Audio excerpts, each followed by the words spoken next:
నువ్వు చాలా అనుభవం ఓ చాలా మందిని చూసినావు. ఎవరు రాజశేఖర్ రెడ్డిని, చంద్రబాబు నాయుడిని, తర్వాత కేసీఆర్ ని, ఇప్పుడు రేవంత్ రెడ్డిని, అందరు ఇట్లా ఎవరు మంచిగా చేసిరా? ప్రభుత్వం ఉన్నప్పుడు ఆ పుత్తల ప్రభుత్వం ఉన్నది. అప్పుడు పుత్తల ప్రభుత్వం రాజశేఖర్ రెడ్డి చేసిండు. తర్వాత ఈయన లేడు కేసీఆర్ చేసిండు. కేసీఆర్ మంచిగా చేసిండా? మంచిగానే చేసిండు. చెర్లు పుట్టుకలు తీపిచ్చిండు, బాయిలకి చేసిండు, కరెంట్ ఇచ్చిండు, 24 గంటలు కరెంట్ ఇచ్చిండు. రైతులు మంచిగా పంటలు పండించుకుని బతికారు. ఏడేది మరి నువ్వేమో చెరువులు పూడికెళ్ళి తీసినట్టాను, రైతులకు రైతు బంధు ఇచ్చి ఇవన్నీ చెప్తున్నావు బాగానే. ఆయన పెద్ద దొంగటగా రేవంత్ రెడ్డి, ఆయన పెద్ద దొంగ అంటాడు. ఆయన ఒకరికోవాలి అనుకోకపోతే ఎట్టుంటారు, ఒకరికోవాలి అనుకుంటారు. అనుకుంది ప్రభుత్వం. నీకున్న అవగాహన ప్రకారం ఆయన ఏమన్నా అవినీతి లాంటి ఏమన్నా చేసిండా? ఎవరు? కేసీఆర్ ఆయన పెట్టిందే. ఇప్పుడు రాజశేఖర్ రెడ్డి ఉండగా 500, 600 ఉన్న పింఛన్ని 2000 తీసుకుపోయిండు. 2016 రూపాయలు కరెక్ట్ తీసుకుపోయిండు. చేసిండు, మంచిగానే ఉన్నది. ఈయన ఇస్తానన్నాడు, ఇంతవరకు ఏవనికి లేదు, ఏది లేదు. ఇప్పుడు ఆయన పేరు ఏందో ఉండే, రేవంత్ రెడ్డి ముఖ్యమంత్రి పేరే మర్చిపోయినా. నాకు వస్తుంది ఆయన పేరు కానీ. అంతేనా? ఆయన పేరే రాదా నీకు? అసలు ముఖ్యమంత్రి అనేది తెలుసా నీకు? ఆయన చూసినా. మరి కేసీఆర్ పేరు ఎందుకు వస్తుంది మంచిగా? కేసీఆర్ 4 సంవత్సరాల నుంచి మెదిగింది కాబట్టి అభ్యాసం అయిపోయింది. 10 సంవత్సరాల నుంచి అట్లా మాట్లాడింది కాబట్టి. సరే కానీ ఫ్రీ బస్ ఎట్టుందా? ఫ్రీ బస్ అయితే మాకైతే నచ్చలేదు సార్. ఎందుకే? అసలే నచ్చలే. అమ్మ నెలకు 6000 ఎత్తాను, సిటీ గిట్ట కడతానా?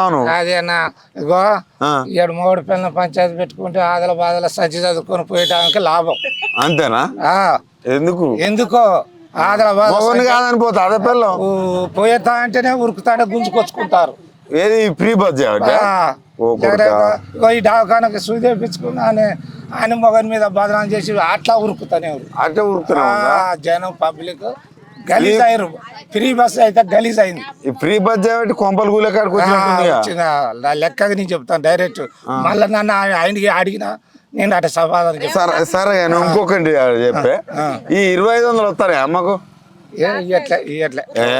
వస్తాను నువ్వు నైట్ కోటర్ వేసి పంట కోటర్ లేదా, అన్ని అబద్ధాలు కూతలు కూర్చొని ఇస్తానని ఏది అకౌంట్లో పడేస్తా 2500 అన్నాడు. ఆ 2500 లేవు, ఎట్లా మానవులేవు.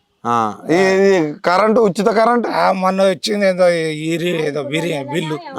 మొన్న 2 దమ్ములు కొట్టుకపోయిండు, 0 బిల్లు అని వచ్చింది. ఇక మన 3వ దమ్ము ఏమైతే తెలియదు. ఇప్పుడు కరెంటు 24 గంటలు కరెంటు. ఇప్పుడు అది వేసుకొని తిరుగుతాను, ఫ్యాన్లు వేసుకుంటే కొద్దిగా ఎక్కువ కావచ్చు. అప్పుడు ఏం చేస్తాడో నెత్తిరి చేయబెట్టేది తెలియదు. అంతేనా? ఈ రేవంత్ సర్కార్ ఎట్లా అనిపిస్తుంది? అధికారం 4 నెలలకే మీరు ఇట్లా మాట్లాడితే 4 నెలలకి ఇట్లా మాట్లాడితే ఆయన చేసినది ఏదైనా రైతు బంధు ఇస్తాను అన్నాడు. రైతు బంధు ఏనేయలేదు. 15,000 ఇస్తా అన్నాడు కదా, ఇస్తానన్నా అకౌంట్ లో పడ్డాలి. నువ్వేదో అబద్ధం ఆడతాను. అకౌంట్ పడలేదు, ఏం చేయలేదు. ఏంది ఫ్రీ గ్యాస్ ఉంది కదా, గ్యాస్ ఫ్రీగా తెచ్చుకుంటానా 500కు? ఇంతవరకు అయితే రాలే, ఇంతవరకు అయితే ఫ్రీ గ్యాస్ రాలే. మొత్తం సోనియా గాంధీ, ప్రియాంక గాంధీ, రాహుల్ గాంధీ వచ్చి చెప్పారు కాదే, చెప్పితేనా కూడా ఇంతవరకు రాలే. నువ్వు రాలేదంటావు. మరి 50 కట్టుకుంటాను, తీసుకుంటాను కానీ అదేదో వాళ్ళ పడతాయి అంటారు. పడు లేదు, ఏది అదే సీఎం రేవంత్ రెడ్డి హైదరాబాద్ లో కూర్చొని ప్రెస్ మీట్ లో ప్రతిదీ ఇస్తాను అంటాడు, మీరు ఇస్తలేరు అంట. మీరు మంచిగా రేవంత్ రెడ్డి పెట్టిన తిని మంచిగా అబద్ధాలు ఆడుతా అంటారు. సర్లే అట్టే అనుకోరాదు. నిజమేనా? ఆయన ఇచ్చింది ఒక గింత నయా పైసలు లేదా చెప్తానా? పింఛన్ పెంచలేదు, ఏది పెంచుతాను అది లేదు, ఏది లేదు, ఏకాశి లేదు. ఏదో మాటలు అన్నాడు, తేటల మీద కూర్చున్నాడు.